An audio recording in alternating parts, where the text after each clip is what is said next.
This is a Rogue Media Network podcast.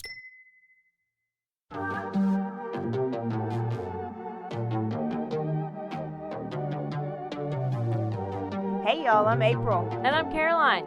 And this is your Bloody Happy Hour. Caroline, are you ready for this? This is your newest guilty pleasure. It's the bloodiest part of your week. Did we say something about it also being happy hour? Show did. Because we're about to be sipping on some murder. Bloody Happy Hour.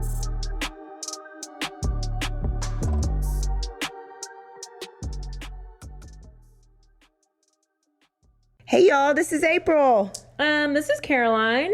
And we have a special guest here. Go ahead. Should I say hi, Pete? This is Pete.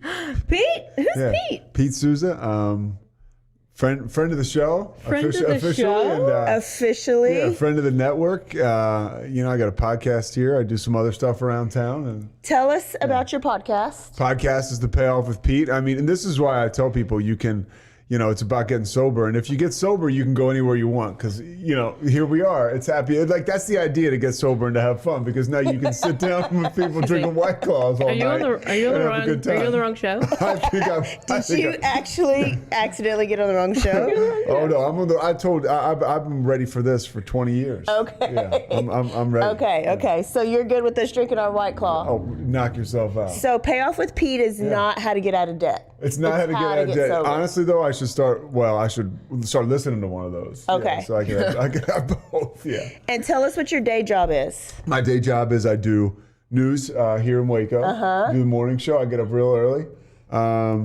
But I'm shot out of a cannon tonight because I got tomorrow off, which is good. And I do some other stuff. I do some sports play-by-play. Yes. So I try to keep busy. Yeah. So if you recognize his voice, it's because he is Waco famous. Waco famous. I'll take it. Pretty much. So what we usually do is we embarrass all our guests. Okay. And we ask random questions. Wait, first, I want to ask something else about your podcast. Mm-hmm.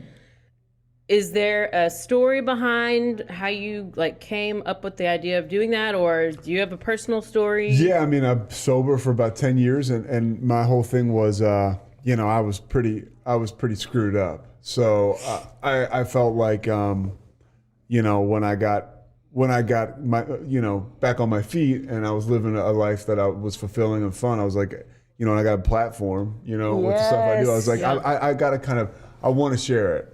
And there's a lot of other people out there who want to share it too. So it's cool, just to have some guests on and talk to them about what it's like on the other side. Because it can suck when you're in the middle of it, but it's really good on the other side. Yeah. Nice. Yeah. So Pete's not drinking a White Claw. No, I'm drinking a fountain soda from 7-Eleven. A fountain soda. Love it. Uh-huh. Is it Dr. Pepper? A little bit of Dr. Pepper, a little bit of Coke Zero. Yeah. It's a suicide. Do you remember when you used to mix a bunch of drinks, people would call them suicides? No. Or a rainbow? I don't know, April. I know that's what my brothers used to call it. You put a whole bunch. Did they call it suicide. A bunch of alcohol in there as well? Because And then they used to call it at school, and then the teachers would have to say, "Let's just call it a rainbow," because you can't say that. About suicide. Yeah. Okay. Well, he's enjoying his Coke Zero and Dr. Pepper, and we're honoring Hunter Biden again with his White Claw. Speaking of sober, Speaking of sobriety, far from it. My buddy and I were talking about some of those Hunter Biden videos that I saw this week. Well, April doesn't know anything about anything that's recent. She knows she's FBI. Crime stuff. Yeah, she's FBI. Yeah. Well, I like to dig into the pop culture stuff or the news. Real news, yeah. But it's just because it's so crazy. It's it's just being ignored. It's no big deal, So when that video came with him drinking the White Claw in the bathtub and smoking the crack pipe. At the sober house. At the sober house. The recovery center. I didn't know that's what it was. Yeah. It was at a recovery center. Yeah, see, I got to do a little more digging. And this is right in my wheelhouse. It was this green, tub. It was it looks like a happy endings room. Yeah. Like the room you go to get the happy ending after your massage. I think that's it. It's probably where he was. Okay, Pete. Caroline got a new purse. Did you put it on video for a reason? On purpose? Yes. It's front and center. It's front and center. Her mom, your stepmom, bought her that purse because it has upside down pineapples on there. If you hear the term or you see an upside down pineapple, does that mean anything to you? No, I knew somebody once who a pineapple meant that they were stressed out, so it was a code word. Oh. Pineapple, but upside down pineapple doesn't mean anything to me. Okay. Well, What am I missing? Well, you're missing a whole yeah, community. Yeah, it is a community. A whole community. Well, that's an upside down tree too, not just the pineapple. Yeah, I mean that's a literal. That wonder is what a that community. means. I don't know, but that's all kinds of different upside down, sideways, straight up. I mean, it's upside down pineapple means you're part of a swinger group. Oh no, really? Yeah. And they say if you have red mulch in your yard, then that also is a sign. I don't know. I just know about the keys in the bowl. And Yes, yeah, that is that's another sign. That's yeah. the one But if thing you that I know. carry this purse around, putting people are gonna be like, Yeah. a swinger. So she's gonna go around town later on. So I'm like, oh. I would be interested to see what kind of reception you got. You No, should. I always say I want to like do record an it. experiment, and You'd I have want to go to a bar or restaurant and put it down on the bar. Right you know? there. Yeah, that's the move. That's the move. Yeah. That's the And it move. comes with like a little zipper thing inside of it. I was Nice. She was she was so giddy when she gave it to me. It's a nice bag. I mean, yeah, it is. I would take it places. I probably would. You're about to. You're about to. So what's your question for him? Were you ever given porn as a child? No, but I found it. You found it. Okay. Yeah, I was looking for it. And yeah. then that's what led to the drinking and the Well, it's all, wild it's all about activities. how you were raised. No, some You say know, that. we've had a lot of serial killers and murderers who like were really into porn, or their parents gave them porn, or they were just like into all honestly, this I feel stuff. like I escaped because I don't know how the kids are dealing with it today because it's everywhere. Everywhere. I had to look hard and work for it, and I'm sort of lazy. So I mean, when I found it, I found it. But Yeah. Yeah. Well, that's a good question. That's the one talk about. I've never been asked that in my life. Yeah. How many tattoos do you have? One. One. What is it? Tell us the story. Oh boy. is it tramp stamp? No, yeah, it's right back here. knew it was. In Male between my tramp shoulder blades. And honestly, it means inner strength. People ask me now what it means because it's like a Japanese symbol. I say, so what does it mean? I say it Orange means mistake. I got it.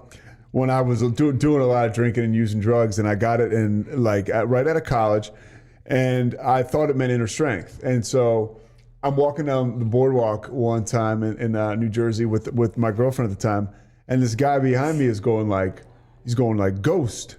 He's looking at my tattoo. Ghost.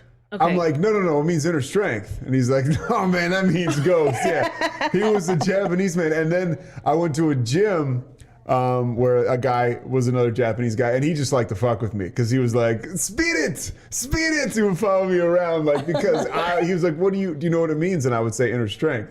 He said, no, it means spirit. And I got the impression that culture, they get a real big kick out of people like me getting those symbols. Yeah, Yes. so I got it, and the only right decision about it was I put it in a place where not many people can see it. Yeah. Yeah. At least I can't see it.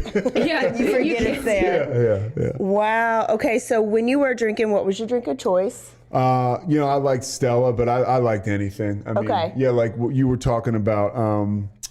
Like Long Island iced tea came to mind when you were talking about everything, like because you drink so many different drinks. Yeah, but I just loved to drink. So Okay. cold beer was my favorite. A cold beer. And then what was your drug of choice? Speed, like I did a lot of cocaine and a lot of like Adderall and all that stuff. Oh, wow. Yeah, Okay. Okay. Yeah. So you had to have a lot So of did money to do OJ. that. Well, And you were from up north. I was from right? up north. Yeah, I'm from outside of Philadelphia. Yeah. So you probably moved to Texas like, I'm not doing math. Yeah. No. So let me get sober. I got sober in Pennsylvania, so and then I started to move around a little bit. Okay. Yeah. So when I got here, I was clean. Okay. It's probably a good thing. Yeah, You don't want probably. to sniff wasp spray. Yeah, it's funny Or you talk like about battery acid. That's the big drug around here. I It guess. is. Yeah. I have family in Michigan, and theirs is heroin. They don't even hear of meth up there. Theirs is heroin. Ours is meth. So, I There's mean, a lot of meth here. That's what I've I mean, I heard, know there's yeah. fentanyl.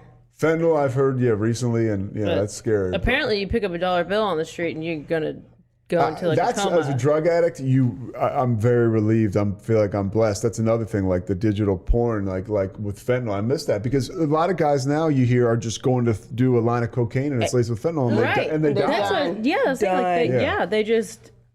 And you can touch it, and you can. I've heard crazy stories too. Yeah. Mm-hmm. So you're not married. Any kids? No kids. Anything? Not, pets? Not married. No. Engaged? Not I'm just engaged. asking for the people out there. No, I've been close a couple times, but nothing ever yet. Okay. Okay. Yeah. No. Yeah. And you still like women?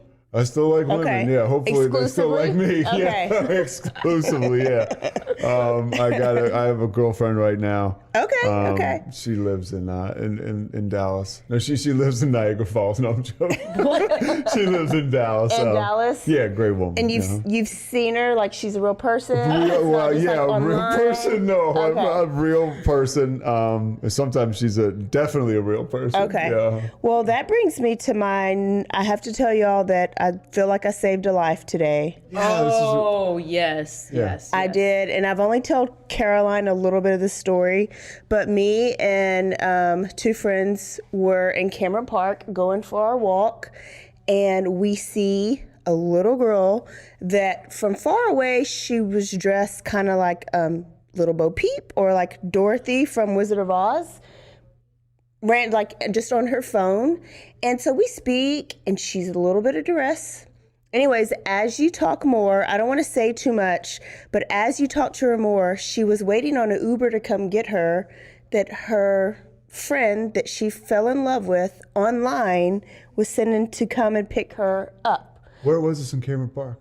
It was in the neighborhood. Okay. And What's the name? There's a neighborhood, yeah. There's a whole little beautiful neighborhood over there. Yeah. And so we said, so have you met them before? And she says, no, but they exist. I know, we've bonded. And they were literally coming to pick her up. And as we talk more, she's not a runaway because she was 23 years old, but she looked 14. Oh, she did look 14. Yeah. And she's very much isolated and not allowed to leave at home. So I thought maybe they were like homestead. Not allowed to leave the home. Yeah. Like homestead heritage people, because that's what they kind of look like. First I was thinking, did she escape from the Methodist home because it's right there? And then she says, no, she lived right over there. Anyways, long story short, the police had to come and she's safe now. And her parents were not around at the time, but she showed me the profile and the person that she was speaking to and the picture of who she was speaking to. And it was literally a blacked out picture with just lips. And she didn't have the wherewithal. Yes. She was also on the spectrum, autism spectrum. So she didn't have that distrust, I guess. But this is what I told her before I found out she was on the spectrum. I was like, friend, I don't want to continue my walk and then I see you on the news. You think you're meeting your love. However, you're going to be trafficked. It's going to be an old redhead white man with a little bitty penis, and he's going to put heroin in your arm and like trade, like men are going to pay him to have sex with you.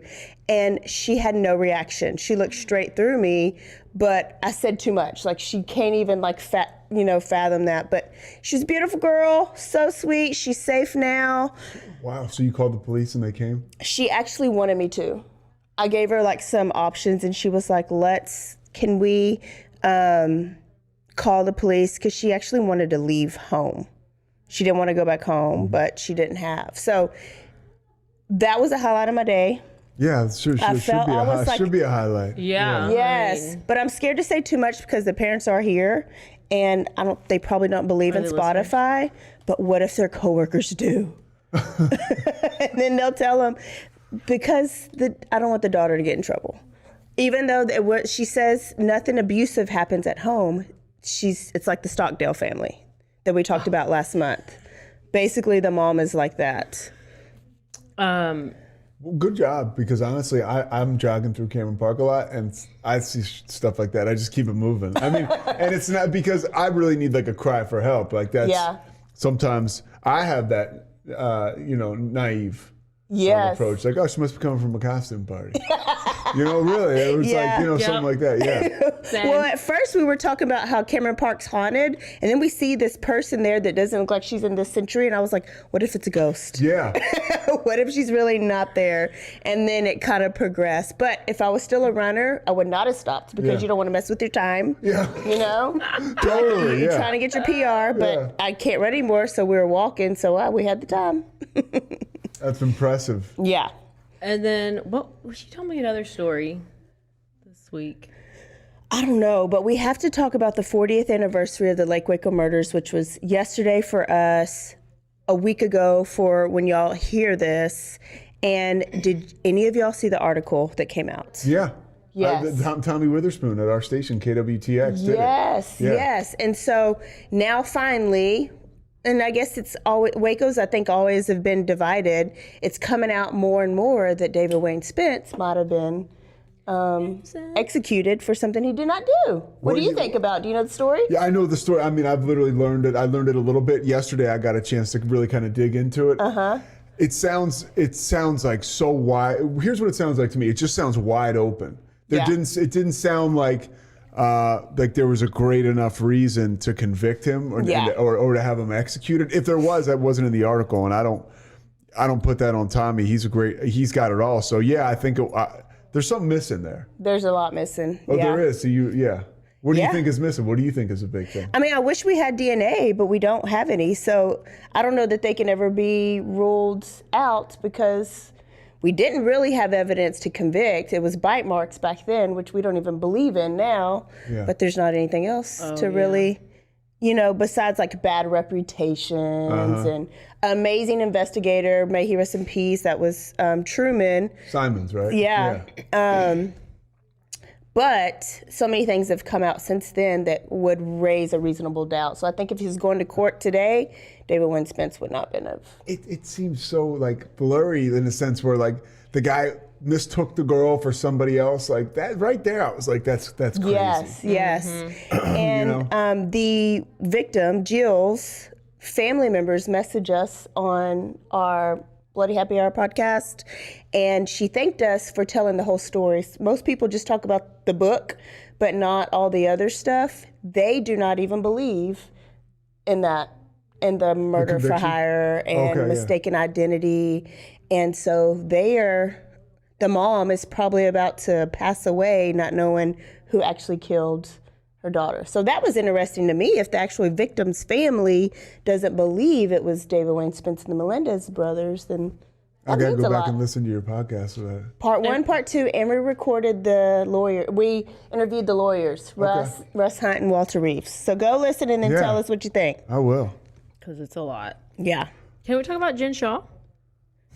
Who's that? Jen Shaw from Housewives. Yes. Yeah. Yes, Pete. Okay. Yeah. So, she was, while on the show, on the Housewives show, do you watch Salt Lake City Housewives? No. Well, during the season, season But I did 2, meet a Mormon last week and I asked him a bunch of questions about porn. Oh. Yeah. And? But go ahead. They're not allowed. Okay. Obviously. Well, so she was on the Sprinter van bus with all her other castmates, and she gets a phone call and she's like, oh, I have to get off the bus. My husband's in the hospital. So she gets off the bus and leaves, and then within minutes, all these police surround the bus. And then she goes to her house, and then they finally catch her and they take her to the station to question her. So she was being investigated for this telemarketing fraud scheme, big, huge scheme that she did, and there's several other people involved. So then they ended up indicting, is that the right word? And so she pled not guilty, and she had an assistant who was her main guy. He would feed her bananas. I mean, it was just this whole thing. They had each other's back, well, then he was also going to get indicted, and he was going to turn on her, and he was going to testify against her if this goes to trial. The trial was supposed to be next week. And he's the dead. 18th. No. So she is pleading not guilty. All the other people involved have at this point like pled guilty, and they're like, there's so much that's like going to be against her, and she's going to have no chance. So literally like 2 days ago, she sneaks into the courthouse and she pleads guilty. Oh. And what it is I have it exactly. It is a Shaw and others carried out wide-ranging telemarketing scheme that would defraud hundreds of victims of people who are the age of 55 and older. So they would sell business services to these people, and they would say that you can have this online business. And what she would do was she would help get leads, and then the leads would then call the people. And they would be the ones to make the fraudulent calls. So they would go up and people, and they'd be like, hey, if you pay $15,000 to set up this business plan, like, we'll build you this online store and you'll start generating all this revenue. Like, what? And the people are like, okay. And then like time goes by and they're like, okay, I paid you this money, but like, I'm like not generating any, like nothing's happening. And then they're like, oh, just pay us a little bit more. And we'll get you this elite marketing team. Oh my goodness. And some coaching, and we'll redo your website and all this stuff. And the She was person, out there like the face of it, right? I think I'm guessing just because she's fabulous. The victims are like, oh, I can't pay any more money. Like I don't have any more money. And then they're like, oh, it's okay. We can help you do debt settlement, and we can, more services. Yeah, more services. And they're like, I literally am out of money at this point. And they're like, well, great. Well, let's set you up for some debt consolidation. I mean, and they're just like taking all these money. So it's like this high pressured sales tactics that like are trapping these people. And now they have no money and they're too ashamed and embarrassed to go to like their families. Cause it's like, they've lost their money. They can't go to their families. It's almost like they think they're going to get yelled at. Like if you're an older parent and you're like, I don't want to just put my kids, like, oh my gosh, it's almost like when a kid doesn't want to tell their parents something because they're going to get yelled at. Yeah.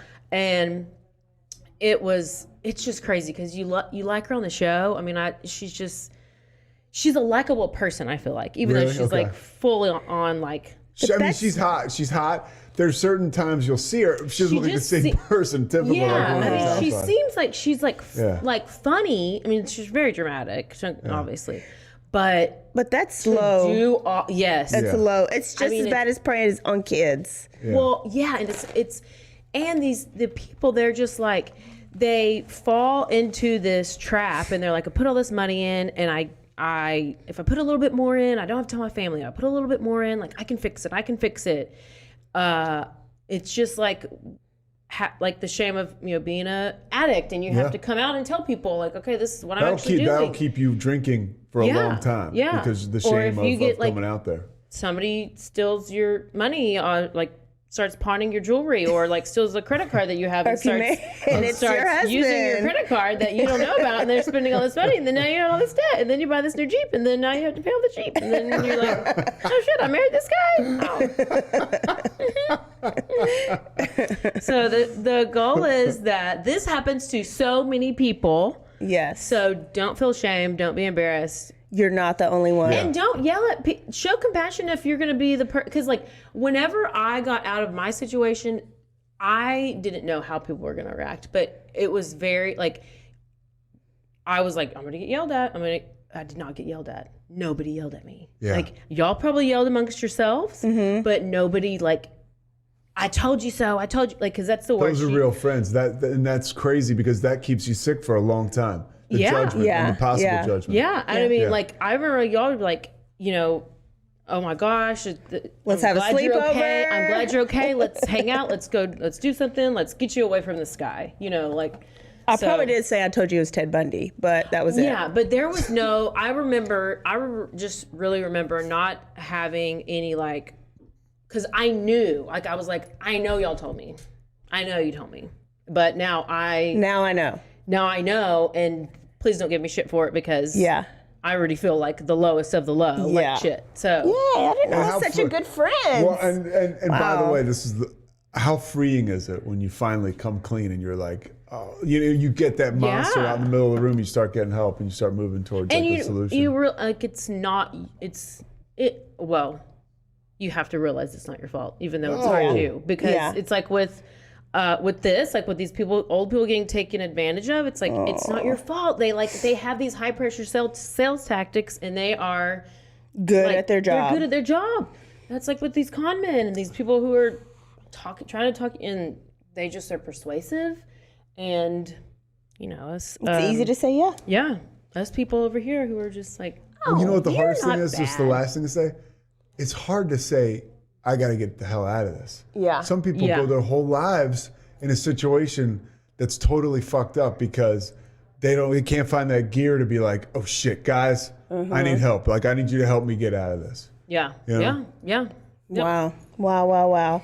So thank you for coming to my TED Talk part 2. Yes, part 2. I'm excited for the story today. You should tell them.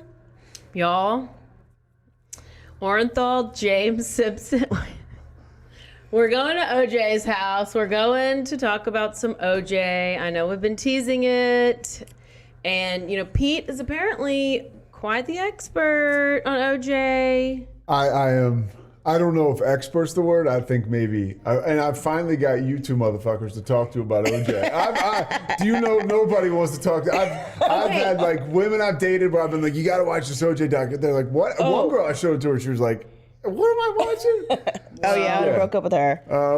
I know. It's so difficult because if I go on a date, I'm like, I can't talk about the podcast. I can't just talk about murder the whole All the time. Yeah. But like, what am I supposed to talk about? Like Yes. politics? Blech. Totally, Yeah. Finance? Blech. Like, I don't know what else to talk about. Well, let's talk about some OJ because I don't know a lot. I was real young. Yeah, that's I'm funny. By the excited. looks of this, I am older than you guys, a little older. So it was more, I never saw him play. I'm not that old. But so I grew up with OJ, the celebrity. Like in the mid to late 80s, like you knew this guy. He was a Hall of Famer. Yeah. Can I give a little intro about him now? Please. Yeah. So, How old were you whenever it all happened? Okay, so I was 94. yeah. So I was going into my senior year in high school. Okay. So yeah. How about you, April? Where I don't know what I was in 94. How old were you? When were you born? I was born in 81. You were 13. I was 13 years old. Okay. I don't know what grade that is. Well, I don't know. You're probably going into. I wasn't watching porn at that age. Yeah. Okay. How about you? I think I was 7. Okay. Or 8. Okay. Yeah, so this is why. So I want you to think about it like this. Everybody knows who Charles Barkley is. Yeah. Right. Right? And imagine if Charles Barkley was like a moderately successful actor too. And then all of a sudden, his wife came up dead and he is missing and he's on the run and his wife, he killed his wife and another woman. It's like The Rock. It would be The Rock. For right now, it'd be The Rock. The Rock. Because if you were a wrestling fan, which I was, he was a Hall of Famer, and then now he's a decent actor, and then what if his wife's dead? Yeah, his wife and another person. And another person. And it was so inconceivable. I remember coming home. I was with my buddies probably. It was June of so I was going into my senior year in high school, and Peter Jennings, it was on ABC World News. They were like, OJ's wife is dead. OJ is like, they just showed him on the screen. It was, for me, it was inconceivable that this guy had done it. It was just like, oh, that sucks for OJ. His ex-wife, it was his ex-wife at the time. Right, His ex-wife right. is dead. But it was, the guy ran for 2,000 yards. Was the first running back ever to do that. He won the Heisman Trophy. He was a Hall of Famer. The Bills sucked, so he never got to experience his full potential. But it was also a point in time when he walked away from football because his skills were somewhat eroding, but there was so much more out there for him. I mean, he literally went from football right into being like in big time movies. He wanted to be a serious actor, and he could never get that. So he was actually even smart enough and funny enough to be in the Naked Gun movies. Naked Gun, Which was like that he had a shitload of success with that. So he was a studio analyst for NBC. the NFL and NBC, and then he would travel to games as when the last Super Bowl OJ worked was the Cowboys, and they were ironically playing the Bills, and he was the sideline reporter for the Super Bowl. Like, so he was that big. Like he was, he's the third man. He was on Monday Night Football for a while. He sucked, so they took him off. Yeah, I remember that. But yeah, so I mean, this is a guy who it was inconceivable that he could, and these were brutal murders. I do remember the chase. Mm-hmm. I didn't really know who. I knew he was a football player. Yeah. I remember seeing it, but I was never watching the trial because I was like 8 or 9 or something. But did you know that his father was a drag queen? Yeah, his father was and gay. That is some great digging. Which one's? Who is his father? The black one or the black or white? Yeah, they're both black. His mom, OJ had black parents. Eunice and Jimmy Lee Simpson, and he was there in San Francisco. The father was a well-known drag queen. Closeted homosexual though, kind of, but he was a drag queen. Yeah. Yeah, and it was like later announced that he was gay and he died of AIDS. Oh. Well, his parents, they were still together. They separated, and he was raised by his mom, and they lived in the projects. And he had like a couple of siblings. He was in some gang for a little bit. He was in a little bit of trouble. Yeah. But then he met Willie Mays at one point, and he said the baseball player, and they said that that's who encouraged him to like get out of trouble and like maybe focus on sports. Yeah, it kind of changed his life. Yeah. All right, so I wanted to touch on a point that this is being brought up here. Some of the people think that's how OJ was so, because back in this day and age, being a homosexual was not. Oh, he was super embarrassed about it. And being a homosexual in black culture was just not. Oh yeah, still so not. There were two things that he was very beneath the surface was furious about. People say it's possible. Yeah. And he never expressed this. Hey, Yeah. Pete, I'm just going to tell you this. If you get in trouble, just look straight into the camera and blink a couple of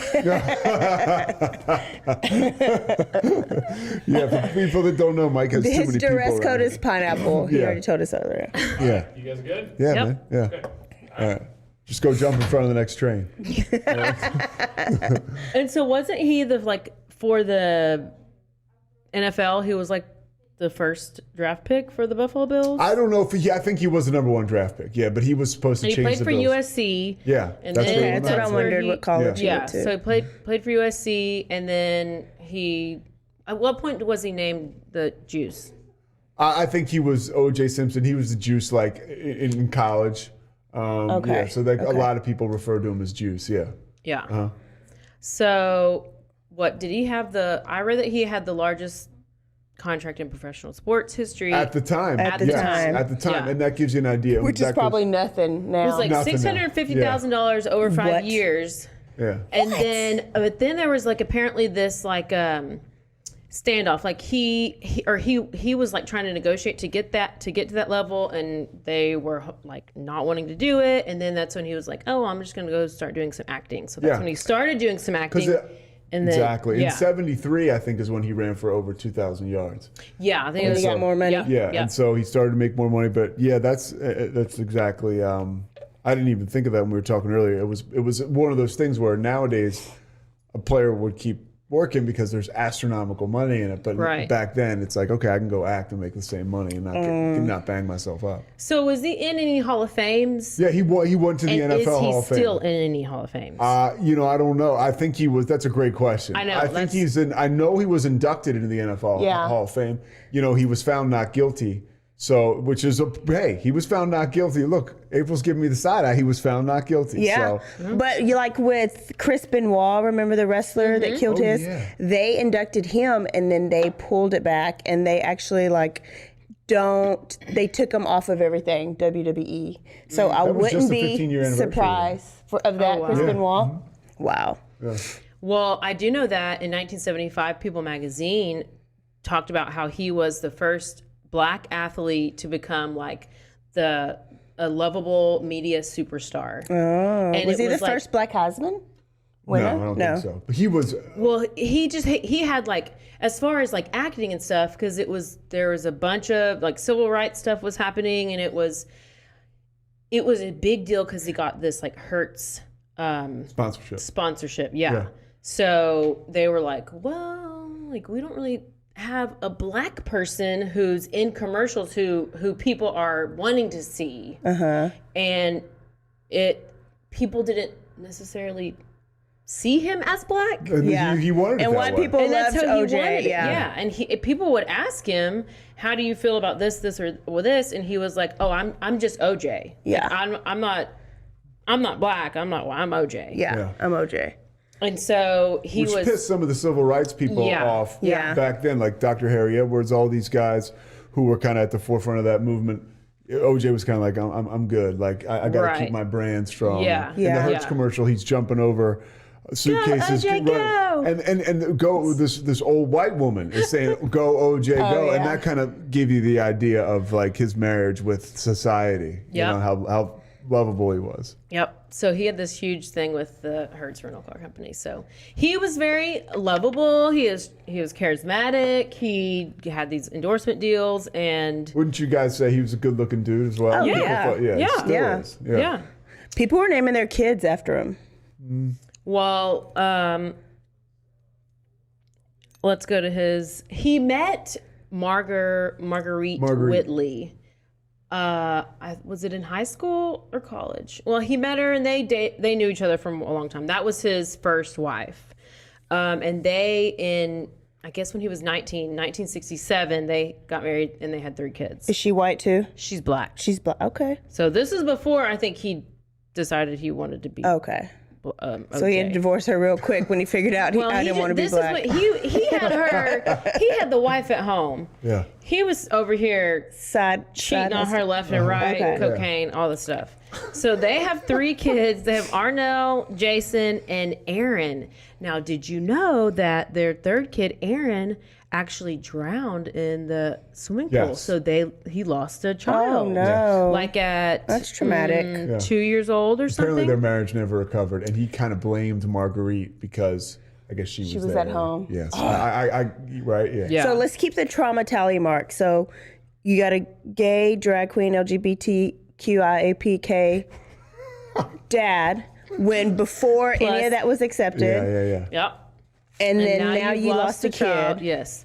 So then he meets Nicole Brown in 1977. So he's still married. She was 18. She's working as a waitress at a Beverly Hills club, this place called the Daisy. And, they just started, he met her and then he left and came back again, had dinner there again and saw her again. And then they started hanging out and they started, whatever. He was still married, but he eventually filed for divorce. And this was like just a few months after they lost that. Yeah. So it was in March 1979, he filed for divorce. And then he went to marry Nicole, not until 1985. So they dated for a while. Okay. And then they went on to have 2 kids, Sydney, who was born in 85, and then Justin, born in 88. And according to this advocate for victims of domestic abuse, she said that Simpson and Brown, that their marriage was textbook example of domestic abuse. I mean, the roller coaster that they go through, it's like they were just both feeding off of each other. It was They were toxic for each other. 100%. So Nicole signed a prenup, and I've only saw this one place, but she said she was prohibited for working while she was married to him. Control. He was very controlling. I had a situation once where I was dating a girl and I was like just kind of out there with her, and I was talking with my buddies a lot about it. He goes, dude, who do you think you are? And my buddy was like, you think you're OJ? And that was his way of saying like, stop being so goddamn controlling. But he was so controlling. I mean, it was either she was going to be with OJ or she wasn't going to be with anyone else. Yeah. One of her best friends I was watching this clip, Faye Resnick was like, if she talked to so much as the gas station attendant, OJ would make up his mind that she was having an affair with him. Like that was the kind of It's almost relationship like we're because talking about. you know that's what he's doing. Ooh, He's Yeah. cheating, and so then he's thinking that's automatically like that's what she's doing. Yeah. Yeah. Which Protecting. they both were actually sleeping with other people while they were Yeah. together, because they were together for it was a span of over 15 years that they were together. So throughout their marriage, there was 62 incidents of domestic violence. Wow. Several previously were unknown to like the authorities, but they had found that 62 on record? well, I think that she, Okay. yeah. Well, and then they found these like letters that she had written, and they were in like a safety deposit box. And it said she was conflicted to report them to the police because she was so financially dependent on him. She didn't want to lose all the stuff that she had. And then the police OJ had created such a environment with the police that Yes. they would like stop by his house and they would like gosh. come have a cup of coffee. They would party with him. He's like and textbook. they were just never interested in arresting him for abusing her. And like it was there that she had called the cops several times to come over for I think 8 times total. By the way, this is great. I'm loving Yeah, this. and You guys are good at this. This is great. Yeah. Well, I gotta, All right, so he I calls gotta- the cops 8 yeah. times. This is great. Yeah. Yeah, it's like literally a story. And she had so she calls the cops several times. There's probably 8 different incidents, and it's not until the last one that they did arrest him. But a couple of these notes that they found that she wrote, they said one of them said that she had told he broke her arm during a fight, and she told the emergency room staff that she had fallen off a bike, whatever. He would beat her in public, during sex, even in front of family and friends. And the final one where this is where we're going to listen to one of them. This is the one in 1989, and this is on New Year's Eve. And so they had been out, doing what you do on New Year's Eve, having a, partying it up, whatever. And they get to, she calls the cops, and I'll tell you what all led up to it after I play this.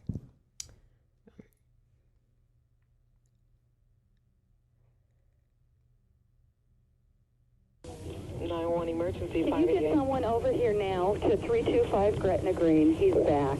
Please. Okay, what does he look like? He's OJ Simpson. I think you know his record. Could you just send somebody over here? Okay, what is he doing there? He just drove up again. He just drove somebody up. over. Okay, wait a minute. What kind of car is he in? He's in a white Bronco, but first of all, he broke the back door down to get in. Okay, wait a minute. What's your name? Nicole Simpson. Okay, is he the sportscaster or whatever? Yeah. Okay, Thank you. Wait a minute. We're sending the police. What is he doing? Is he threatening you? I'm going nuts. Okay, has he threatened you in any way, or is he just harassing you? You're going to hear him in a minute. He's about to come in again. Okay, just stay on the line. I don't want to stay on the line. He's going to beat the shit out of Wait a minute. Wait, just stay on the line so we can know what's going on until the police get there, okay? Okay, Nicole? Uh-huh.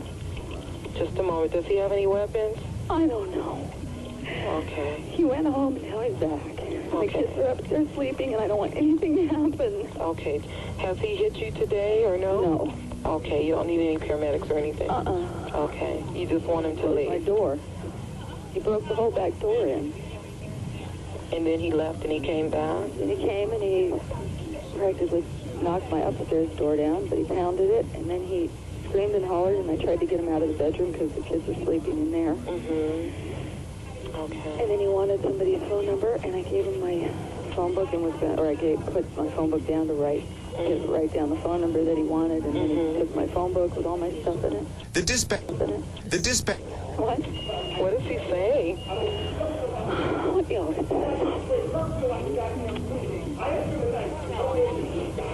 Units, your domestic violence at 30 Correction 325 South Gretna Greenway is too high. The suspect is now entered in the jail. And it is refusing a lead. It's code too high. It's been 4221 RD 825. Children involved.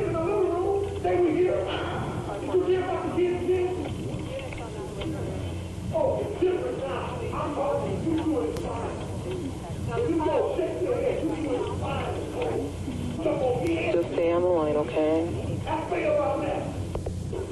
Is he upset with something that you did? Oh, a long time ago, it always comes back. Wow. He gets pissed and accuses her of cheating. Okay, so this is what's happening.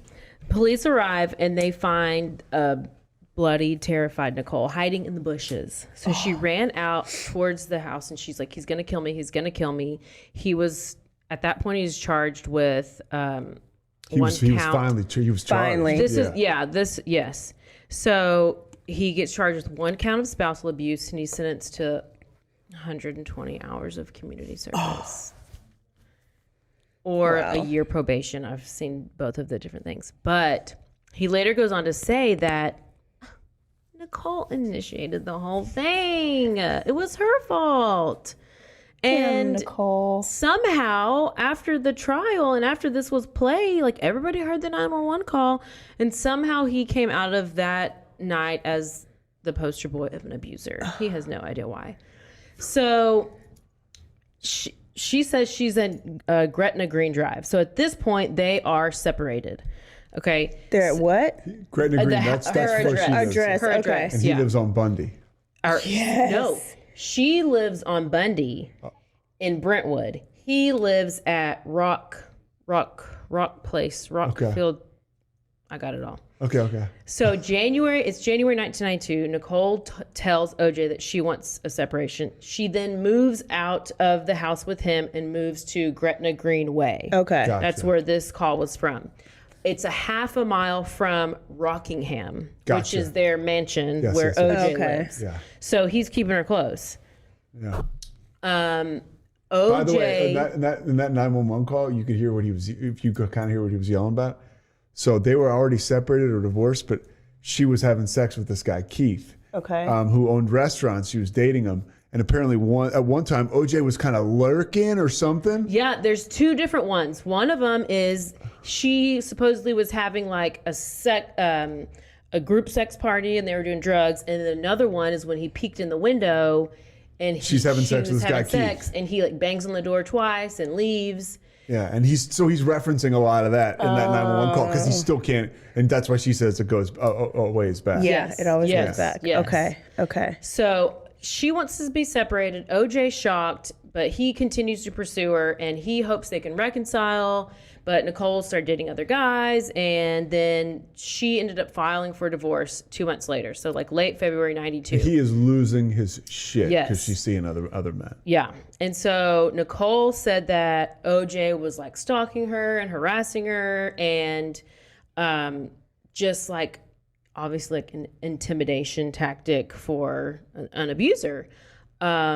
And this is when she talked about the time that he spied on her whenever she was having sex with that guy. Well, OJ says that he was coming home from a party and he was just wanting to stop by her house to see what she's doing. He says he was hoping maybe he could get some. Literally like That's that. how he's.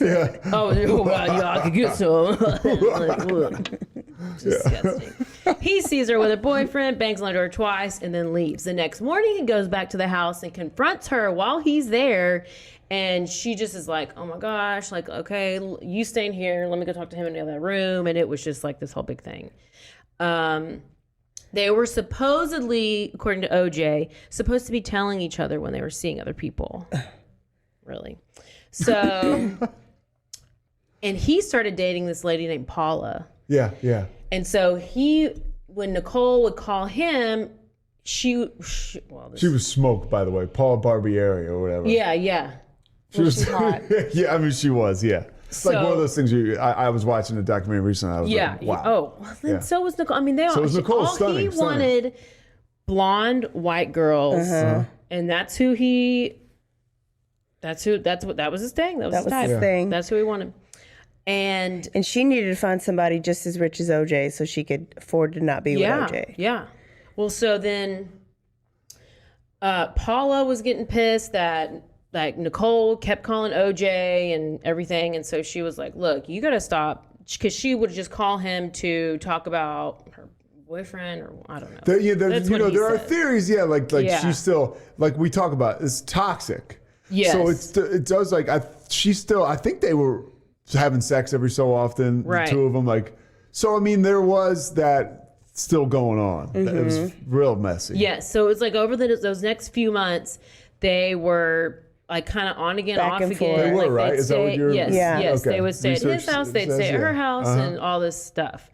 And so Just then feels messy, right? Yeah. the second one, the spying incident, that's October 25th, 1993. She called the police again. She says he's going nuts. He's going to beat the shit out of me. Police come. And she says he gets this very animalistic look in him. His veins pop out. His eyes are black. And he's just cold like an animal. And it was just very weird. And it scared her. Scary. Yeah. And so this is what she tells the officers. And she said that OJ broke the door down to get into the house, that he had heard a rumor that Nicole was hosting group sex parties and they were doing drugs. Oh. Yeah. Was there a bowl on the table? Well, bowl of which- keys? Tell us about the coke, Caroline, probably right? like to have there been was invited. Yeah. Wait, what was that again? I might have liked to be invited. I would have brought my pineapple purse. Like, I would have fit right in. Yeah, you would have. What about the coke? What were you going to say? Well, no, I think a lot of this is fueled by drugs. I'm not saying that on they both were sides? Was he on on both drugs sides. too? I think I'm not saying and I'm being like I'm so into this kind of shit. I've almost searched to see like were these people like 24-hour drug users? It doesn't seem like that. OJ maybe later on after like all, but it seemed like they partied a lot. They did party a lot. I listened to a podcast where Crime and Sports. Yeah. And they were referencing a book they read, and it was while he was still married to Marguerite, and saying like one of his former Bills players, like he'd go stay at their house, and like they would just have hookers come and coke, and they're like, oh, just keep the coke coming for them, because after I'm done with this one, I want the next one, and just like. Yeah. They couldn't hang out with him because he was Which partying think too about much. it in Yeah, that time. Yeah. Coke was people were like, let's go. I mean, like, you know, it wasn't. Yeah, it was like starting to become like glamorized. Yes. Well, then, and I'm thinking too, like CTE, we didn't know what it was back then. Could he have? I know. Does he have? But what position did he play? He was a running back, and you're and you get absolutely hit a right. lot- a you lot? get hit a Okay. lot, and Yeah. hit a lot in the head, and those helmets back then were about like the leather Oh, of they that had like bag. one Yeah. little strap in the front. Like I have a picture of it, and it's So we'll never know until he dies, and Yeah, we can do an autopsy. that's a great point And to it's bring up not an again. excuse because he could very well just be ignorant on his own. Yeah.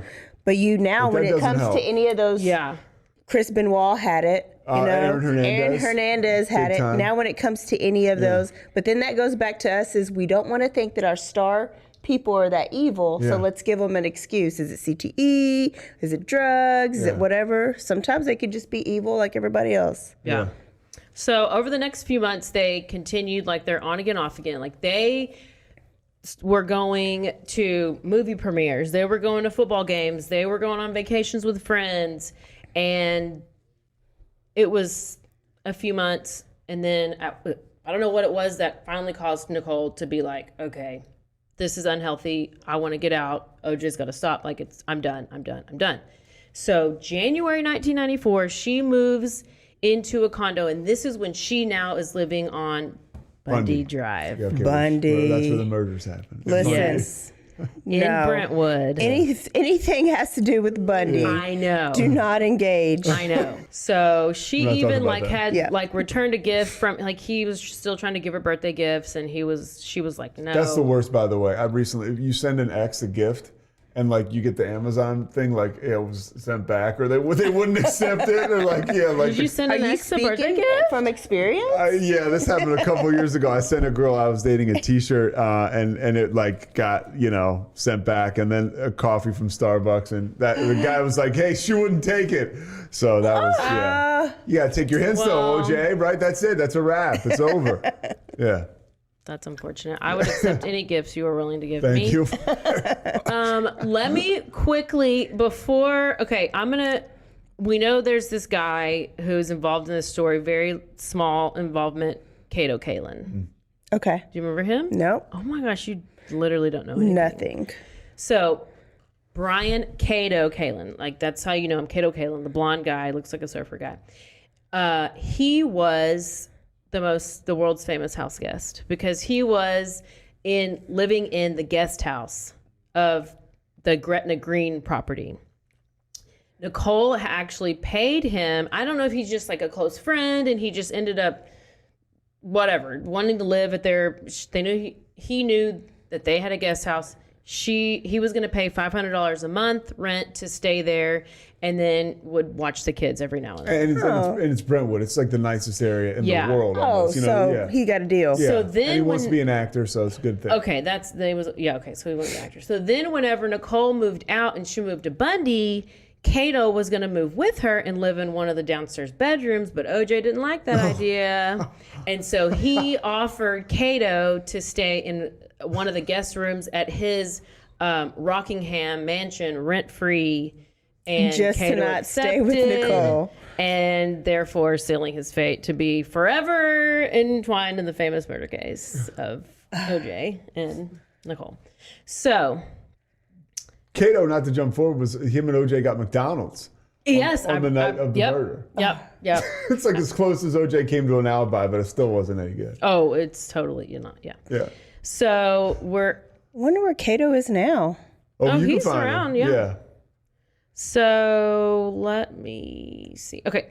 In 2006, this is where, okay, we're getting close to the night of the murders. Okay. 2006, OJ does an interview with, like an on-camera interview, because, he writes this book called If I Did It, right? So when did the book come out? Was that later? No, it was like 2000. I can't tell you Okay, exactly. probably around the same He's time. like Rain Man of OJ. Yeah. Oh, I know. Date. Yeah. So 2006, he does this interview and he's talking all about, he appears to be confessing to these killings, but he insists that they're all memories and everything's hypothetical. Mm-hmm. And then the interview ended up getting shelved because it was too controversial and it was not going to be put on TV. And then it somehow wild, okay. reemerged in 2018. And now you Just now? Yeah. literally. What? I never even knew about I it think they until 5 released minutes it. ago. It was kind of like around the same time he was being let out on parole from his second, like his the thing. Vegas Oh, his yeah, Vegas stuff. that's so right. it was right around 2018, around the fall. I don't know what the exact meaning was, but yeah. So he, this is his account of what happened. He felt if he could claim it was hypothetical at this point, that it would have deniability, like with his children. And, we've already talked about this. Who else was the person to hypothetically confess to all of his crimes? Ted Bundy, 100%. So I got a little bit of a longer clip, but this is literally from the interview, and it was too juicy to not play. Yeah. Okay. So it's about, what'd I say, 6 minutes? Yeah. So it's coming right after the break. And now a word from our sponsors.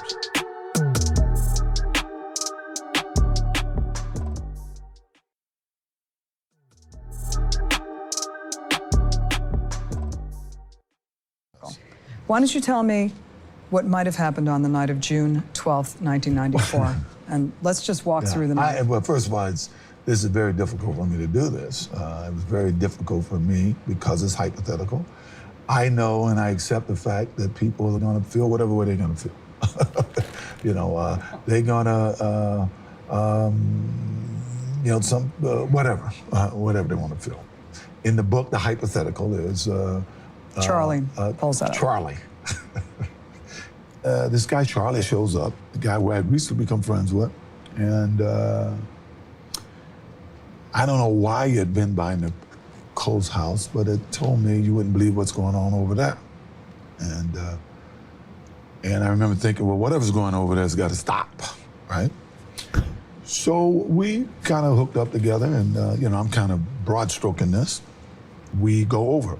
Get in the Bronco and go over. Let's just go back and do the details. Where did you park? This is the detail.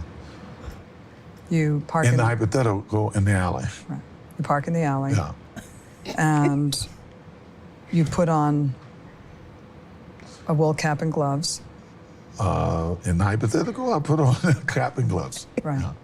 And you reached under the seat for a knife. I always kept a knife in the car for the crazies and stuff because you can't travel with a gun. And I remember Charlie saying, "You ain't bringing that." And I didn't, right? But I believe he took it. Charlie took the knife? Yeah. In the book. Yeah. Yes. So the back gate. I'm so confused. You go through the back gate. Yes. And it was open or broken or? I don't recall. Okay. I go to the front and I'm Charlie's looking like to a see what's make-believe going guy. on. Okay. And I can see that it appears like Nicole had candles all the time. She really did, to keep her overhead down, I think. And music was on, and while I was there, a guy shows up. You know? So Ron Goldman comes in the back gate. Yeah, a guy that I really didn't recognize. I may have seen him around, but I really didn't recognize him to be anyone. And in the mood I was in, I started having words with him. He says to you, "I just came by to return a pair of glasses. Judy left them at the restaurant." Yeah, words to that effect. Yes. That's Nicole's mom, Judy. Okay. He And was I don't on- know if I believed it or didn't believe it. It was pretty much immaterial. So he's done because, lost the hypothetical part. I was more concerned about everything that was going on, you know, and was fed up with it, I guess. And You get into a fight. Nicole comes out. a verbal fight. Got a little loud, and by that time, Nicole had come out, and we started having words about who is this guy, why is he here, what's going on. And she says, "This is my house. Get the F out of here." Yes, and which I didn't like because, once again, this is the same person, and if you read the book, you'll see some things that happened in the 2 weeks leading up to this that were very, very irritating, you know. And I think Charlie had followed this guy in, wanted to make sure there was no problem, and he brought the knife. As things got heated, I just remember Nicole fell and hurt herself. And this guy kind of got into a karate thing. And I said, "Well, you think you can kick my ass?" And I remember I grabbed a knife. I do remember that portion, taking a knife from Charlie. And to be honest, after that, I don't remember, except I'm standing there and there's all kind of stuff around and What kind of stuff? blood and stuff around. You know, I hate to say this, but this is hypothetical. I know we got to back up again. Right. That's okay. He's like, I want to back This is up. hard. This is hard. I know. I want to back it's up hard to. to try to make people think that I'm. I know. You wrote in the book, "I had never seen so much blood in my life." Yes. You're covered, the scene. Can you describe it? It's hard for me to describe it, I'm telling you. I don't think any two people could be murdered the way they were without everybody being covered in blood. And of course, I think we've all seen the grisly pictures after. So yeah, I think everything would have been covered in blood.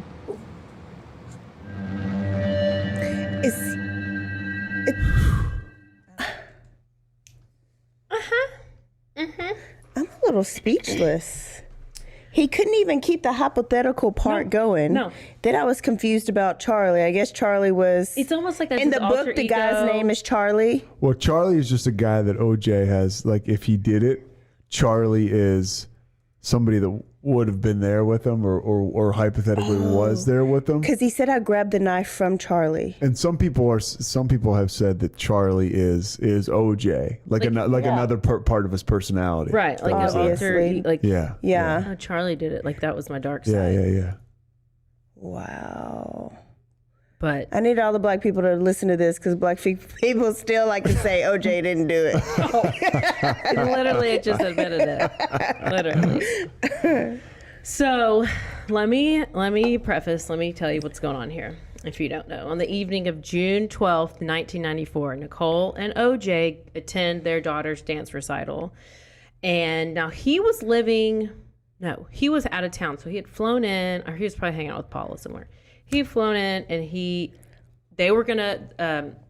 Nicole's family was going to go to dinner at Mezzaluna, this restaurant where she had previously dated the owner of that restaurant. That's who OJ spied Keith on them, and it was Nicole and Keith. That's who he watched have sex. And so OJ asks to come along, but Nicole says, no, you cannot come along. So that doesn't make him happy. One of the waiters at the restaurant is Ron Goldman. So this is where this guy comes up. I'm trying to do the noise and it spewed everywhere. Yeah. There we go. Yeah.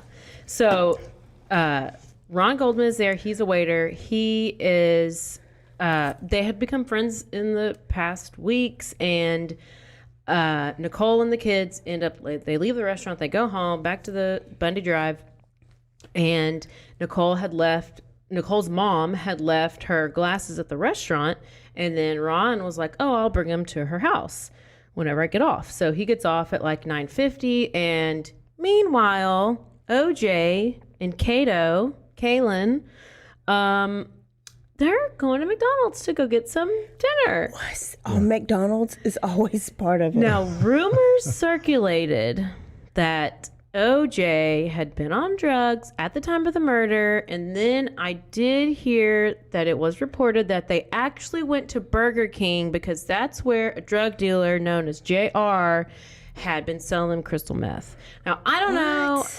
I've only heard that one place. You got too much money to do crystal meth. Listen, I don't know. I just really think he went to McDonald's and maybe had some cocaine there or something. I don't know. But he was with Kaylin at that point. So. And Kaylin's corroborated this. Yeah. Okay. So Nicole's neighbors end up testifying that they hear her dog barking. So this dog barking is like basically how they're found. So the dog's barking. It's like 10:15. Dog starts barking. A dog walker like walks by and comes across the dog and notices that it's bloody legs, bloody like belly on the dog, and it's like, oh my gosh, where did the dog come from? Like, what's happening?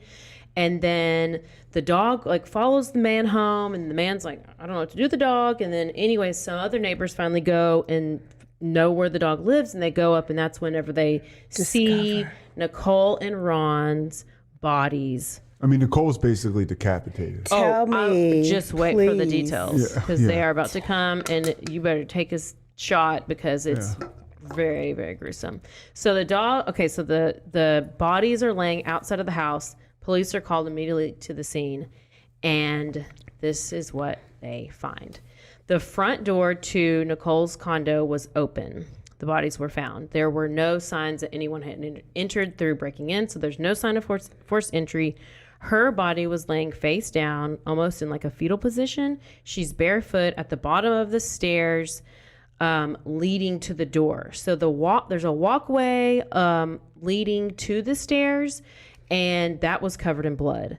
The soles of her feet were clean. So based on this evidence, investigators concluded that she was the first person to be killed and was the intended target. She had been stabbed multiple times in the head and the neck, and there were few defensive wounds on her hands, implying that it was a short struggle, or she was knocked out, which she was.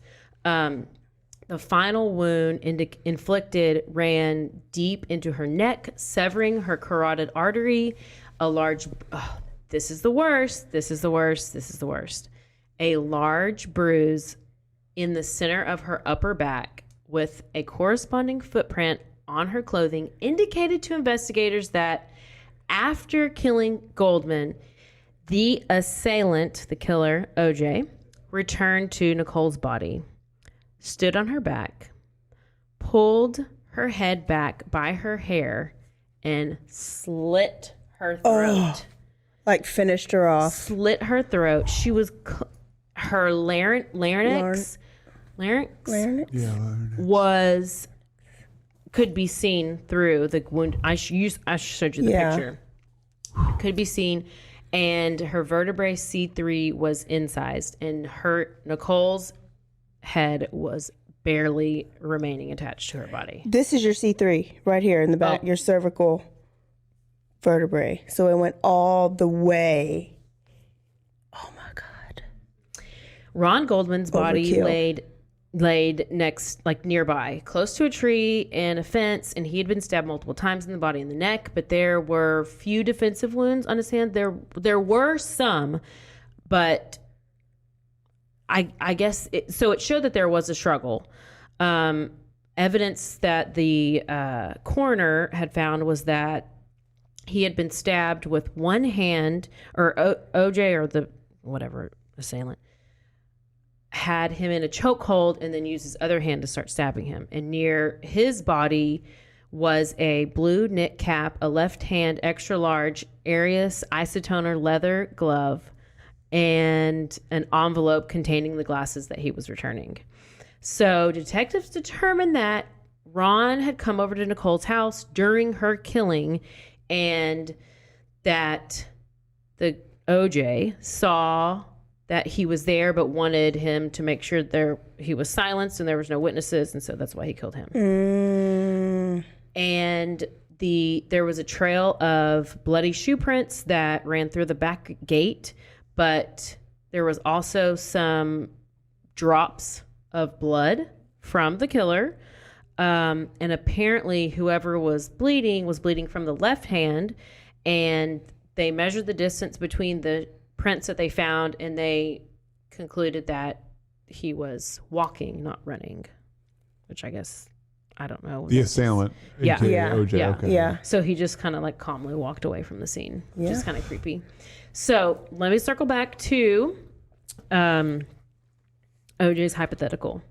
So he had said that Nicole fell. I don't know if he said Nicole fell In that interview. Yeah, in that interview.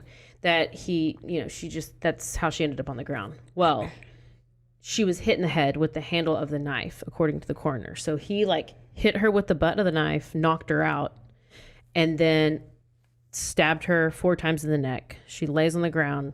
Ron Goldman arrives, runs towards her. He's grabbed by OJ, who jabs him in the face 5 times with the knife, slit his throat. He gets loose.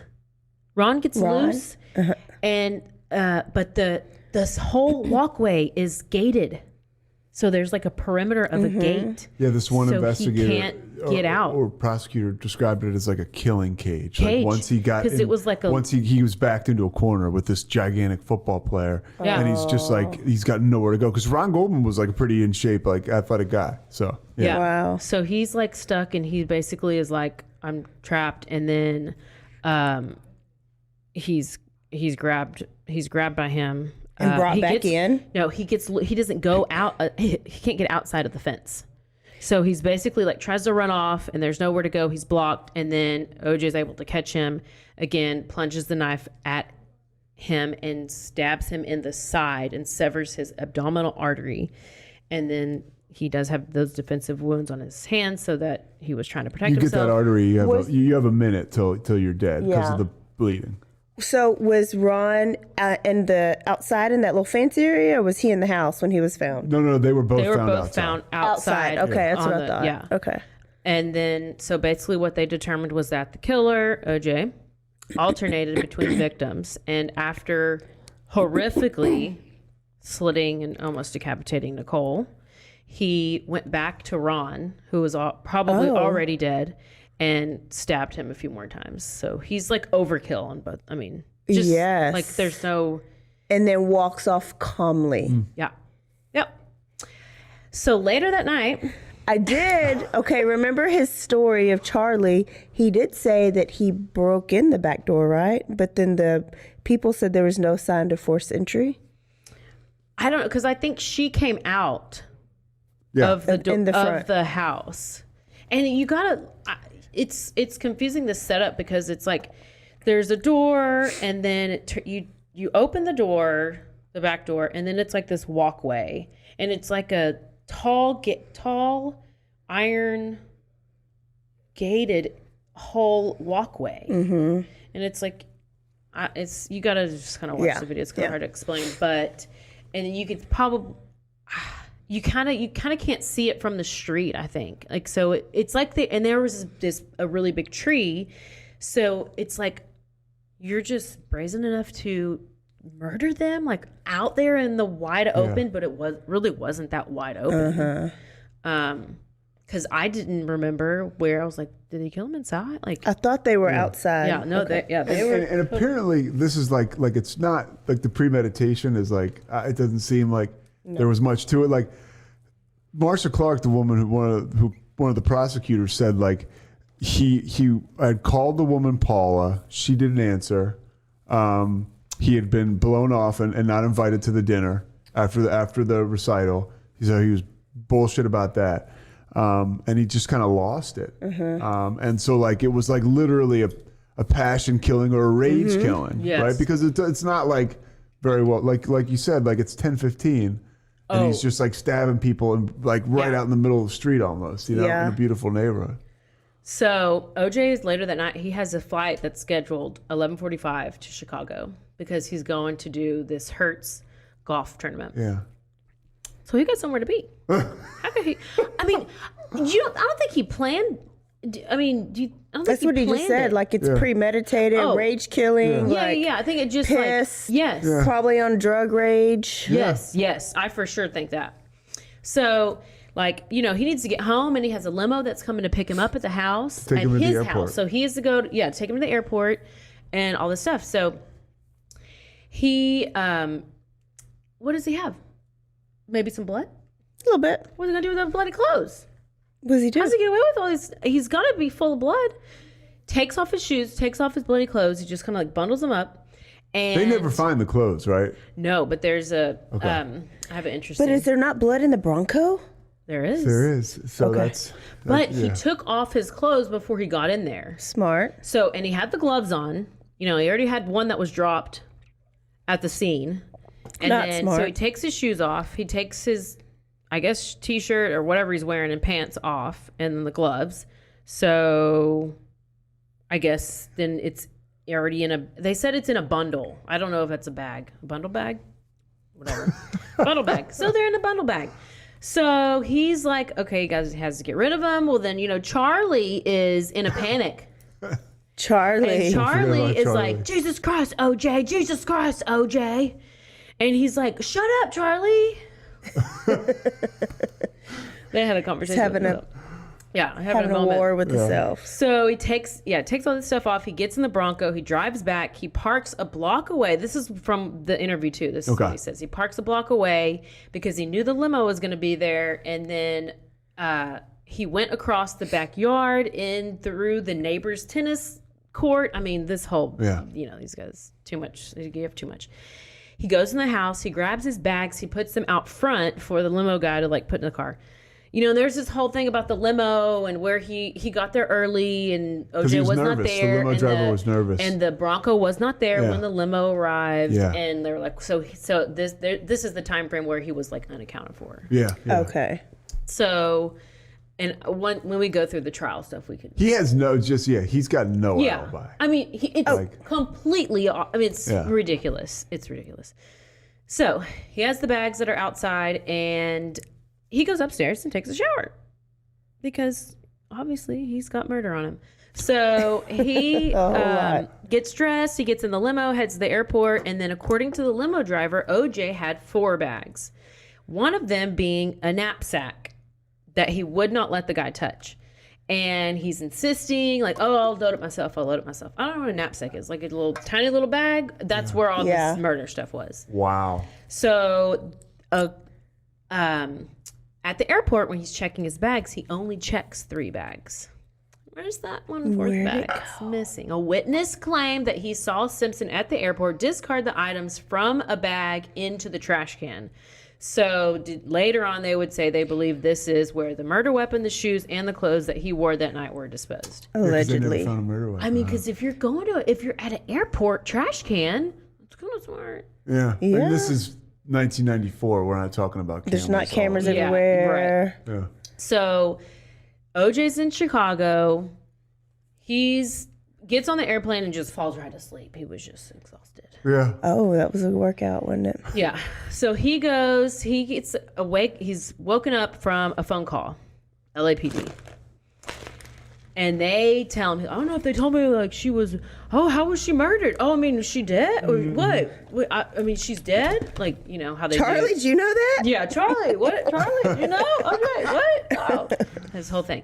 So they call, say Nicole's dead, and they ask him, where are you and when can you get back? And he flies back the next day. But once he is back, they notice that he has a cut on his left hand. He has one cut. Not and the I was left hand. I was Not like, the hand with no glove. and so OJ said, well, while he was in his hotel room, he like went into the bathroom and he just remembered like slamming this After he glass found out, down. right? Yeah, After he found out, he got the call, he goes in the bathroom and he just like slams this glass down on the counter and it just smashed and somehow he probably cut his finger. Believable. I mean, it could be a good story. Yeah. Yeah, it's a terrible story. And he goes and gets a Band-Aid from downstairs, whatever. I don't know. Yeah. So they obviously were like, clearly the cut probably came from one of his victims, And the officers also told him, because this is what he's back now, and they were like, well, we found blood on the inside of your car, and then at this point, it's when OJ said, oh, you know what? Actually, I don't remember how I cut my finger. So, but there were several stories. Yeah. He told several It was different probably stories. so much blood that the knife slipped out of his hand. Well, like plus it slips. I think it must have cut through the glove, I guess. There was a struggle with him and Ron Goldman, they say, and that's possibly where that cut happened. And I'm like, how do you not have more than one cut? Yeah. I thought he would have. I by the way, that's one thing in his defense. I thought the same exact thing. I'm like, wouldn't this guy have more cuts? But I guess if he had the gloves on. Yeah. And if he had the knife, I guess. But yeah, I would have thought he would have been. I guess he lucked out, not being like unless hit in the face. The glove had come off in the struggle, and then Ron like somehow. Yeah. No, I don't even think it was a defense or whatever.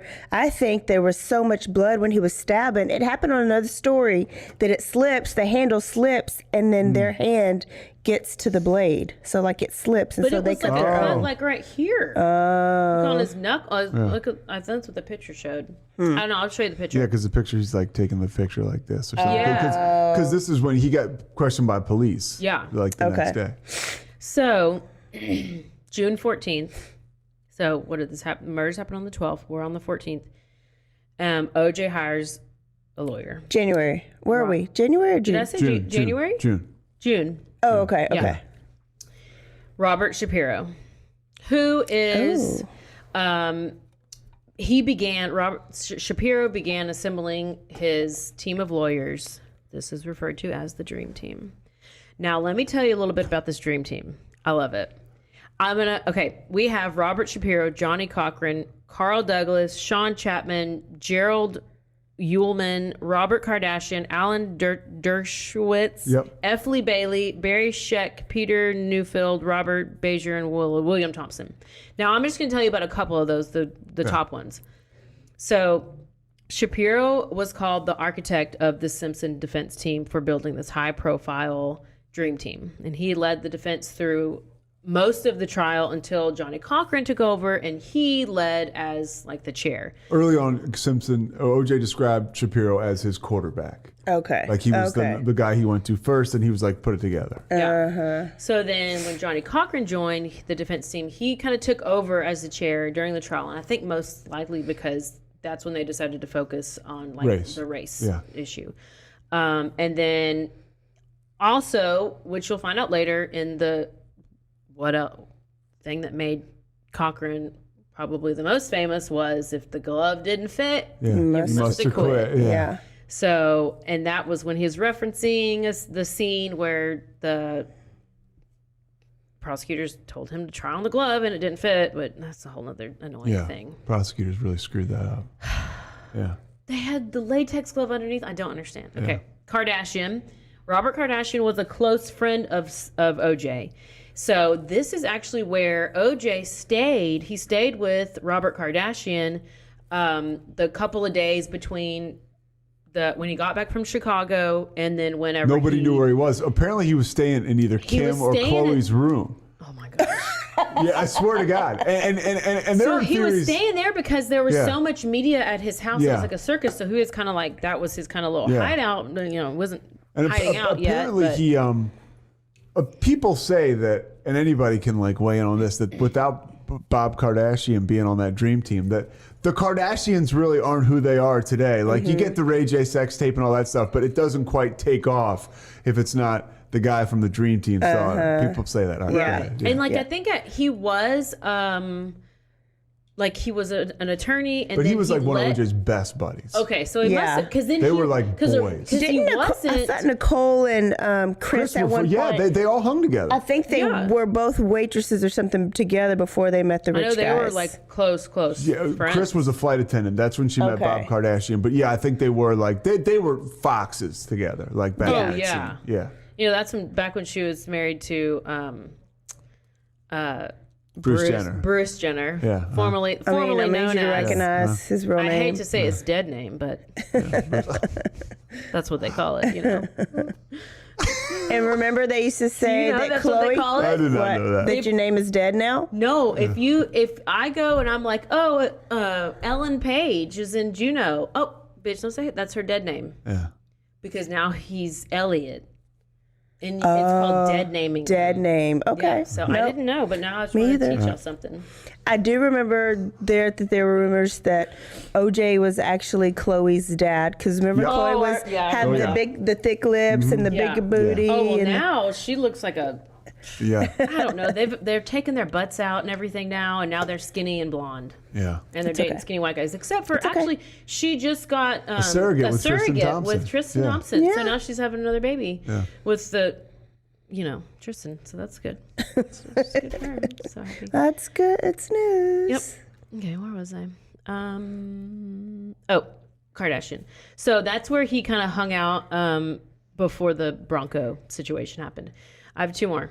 F. Lee Bailey, his most notable contribution to the defense was he cross-examined Mark Furman. And he, like, all these names are coming back, right?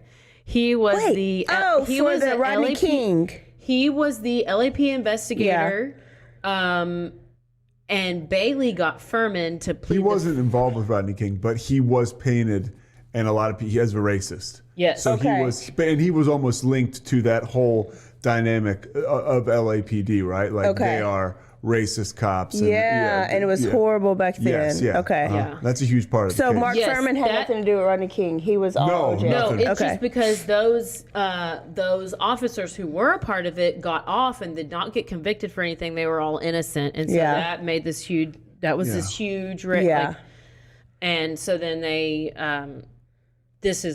This is how the jury, because the jury was made up of mostly African American people. I think it was like For sure, like 9-3 or something like that. Oh, okay. And so that's, I guess once they found out that was their jury, then they got Johnny Cochran in there because he was going to push civil rights. He was going to push the race card. And even though OJ didn't even want to be black. Yeah. Exactly. Well, that's the other thing that's like, so the irony of it. But you can't discard that, like, Los Angeles was that they were shitty to minorities. The cops were. So it's like, so minorities had a right to be pissed off, and this was like the perfect storm. And even in that show, that OJ 25 or like two of the jurors even said like. Yeah, I was getting back at. Oh, I can see it. Yeah. Like, I can see it. Like, how many innocent black men are in jail? Let this one get off. I know. Let's go and let OJ get off. I know. To feel like, pick a different one. So F. Lee Bailey was known for, he was the one who cross-examined Furman and was able to get him to plead the fifth based on his responses. And he, like, lied because he had lied about, we'll talk about it. Yeah.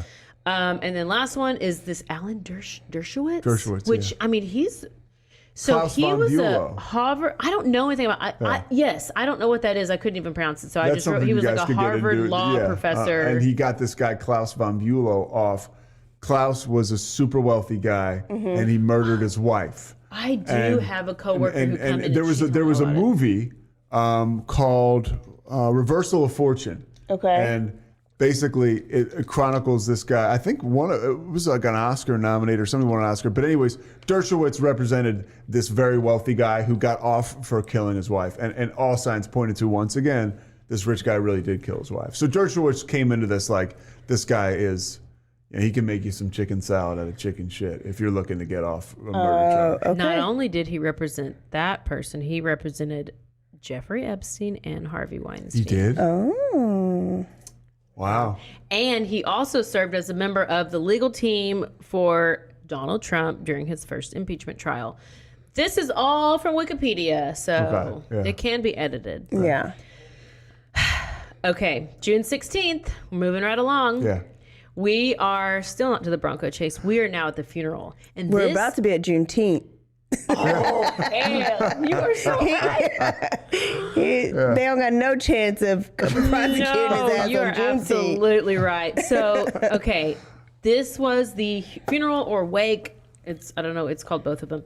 And OJ attended because at this point they don't think that They're not sure. Well, there's certain people think he did it, but certain people don't. Yeah, because I mean, all the white not, people. Yeah. Right. All her family probably in the beginning, right? I don't know And what all it her said. friends? I think They were shaken up. One of the sisters, Denise, was like sure of it. yes, Denise had seen a bunch of stuff. And a couple of them, I think, or one of the other sisters wanted to give him the benefit of the doubt. Yeah. But like, I guess like what happened after the funeral. The funeral, he shows up and he's all messed up on Xanax. It's like, go ahead, yeah. Yes. Okay. So whenever he gets there, and this is also from his interview, he says that he remembers being so out of it that he doesn't remember. Mm-hmm.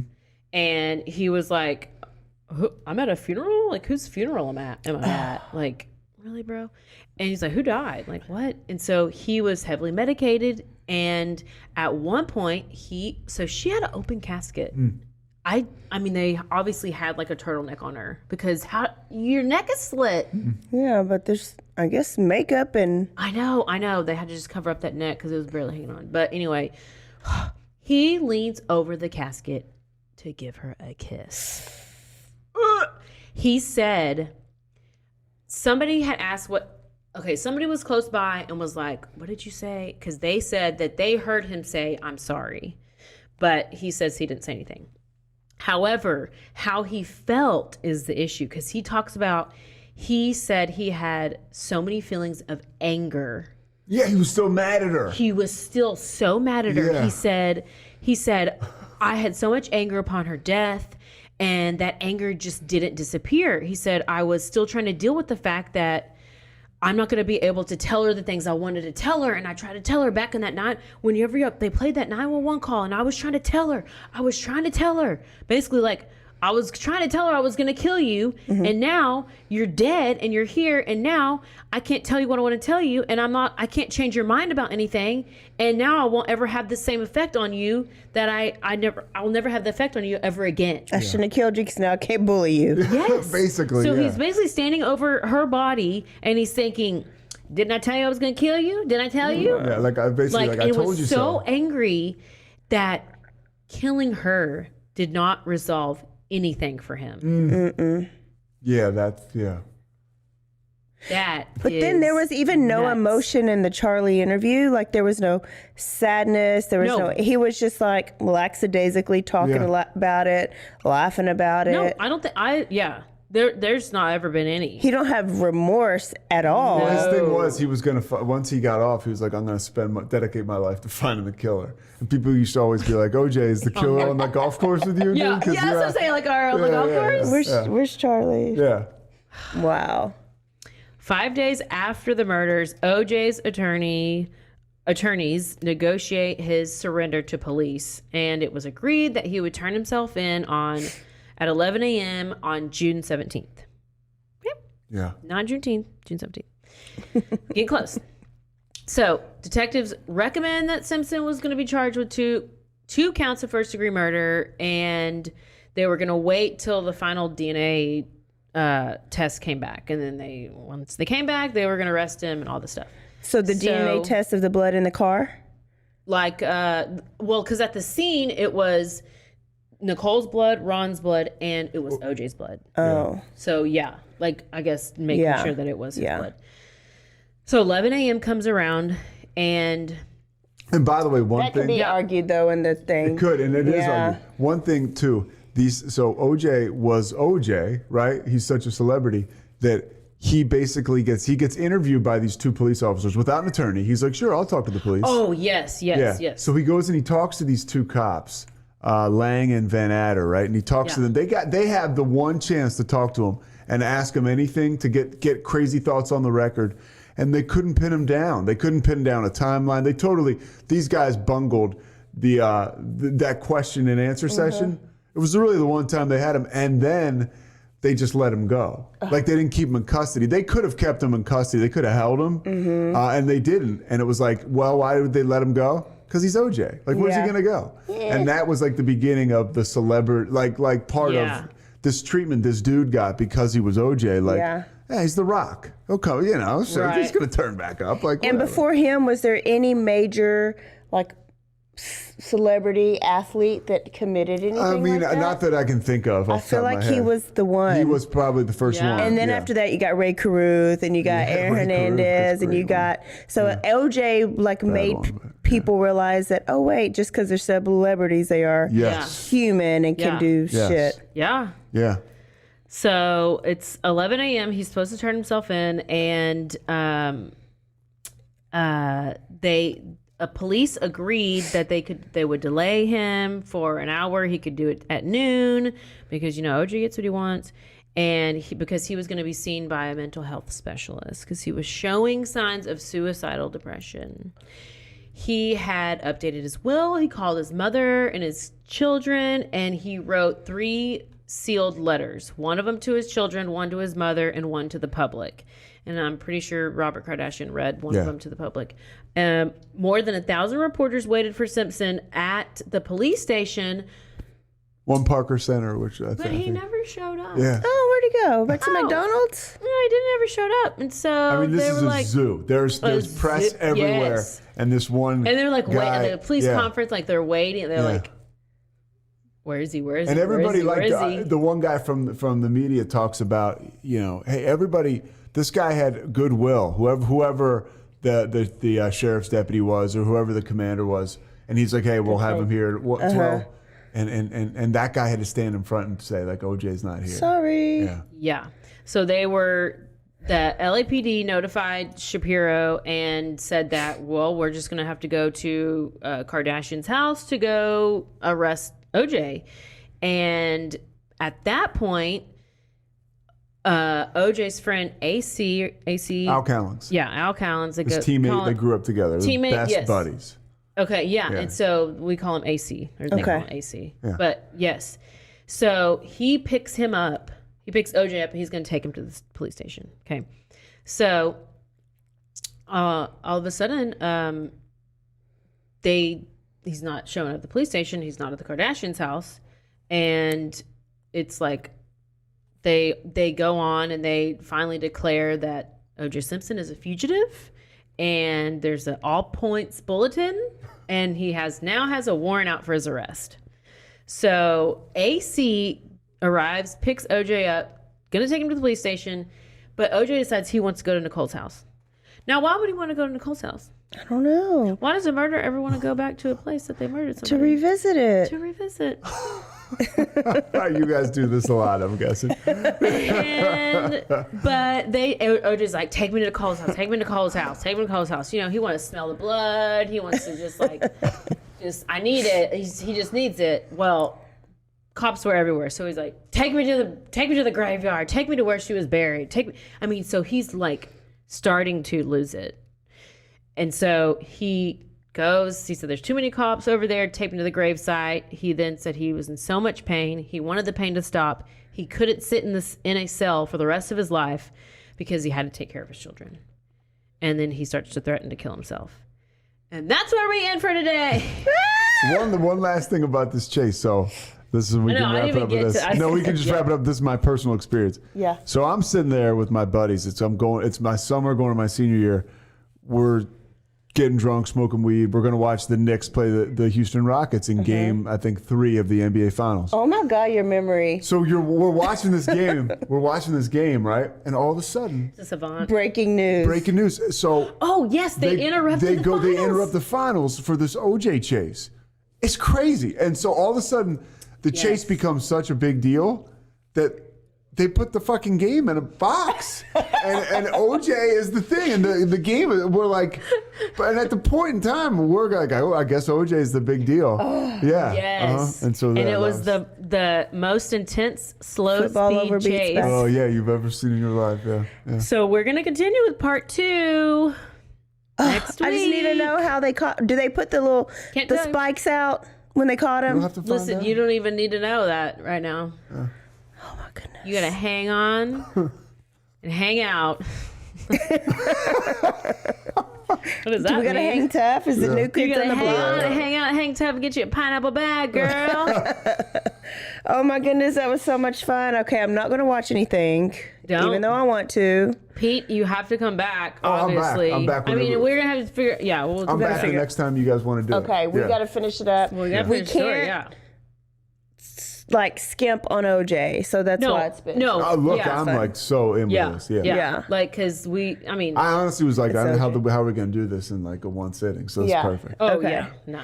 So part 2, y'all's mouth are watering. My mouth is watering. Your mouth is watering. You literally had no idea. I'm so torn because I got my white side and my Mexican side that are like, OJ did it, but then my black side wants to say, go let him take one for the team. Listen, OJ out here on damn Twitter. He's over here talking about Roe v. Wade. Yeah, let's- and his dumb ass is like, I think we need to have women's right to choose. And I'm like, really, bro? You slit her throat all the way to her neck, all the way to her always back, weighs in. spine. Yeah.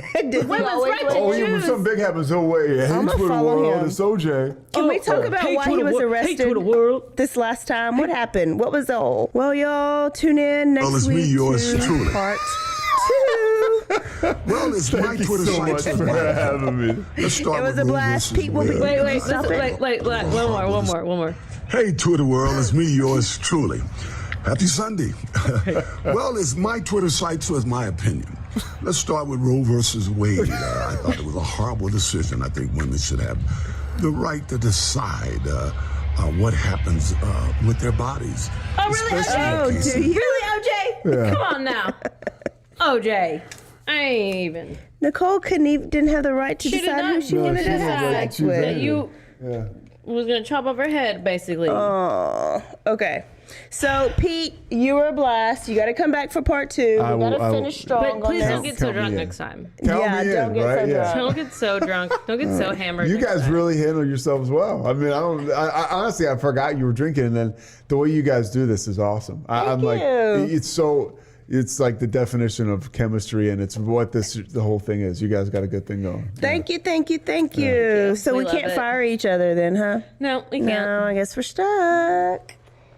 Y'all, thank you for great. tuning in. Don't forget to Stay aware. stay alive. Always be DTF. See y'all next week. Peace out.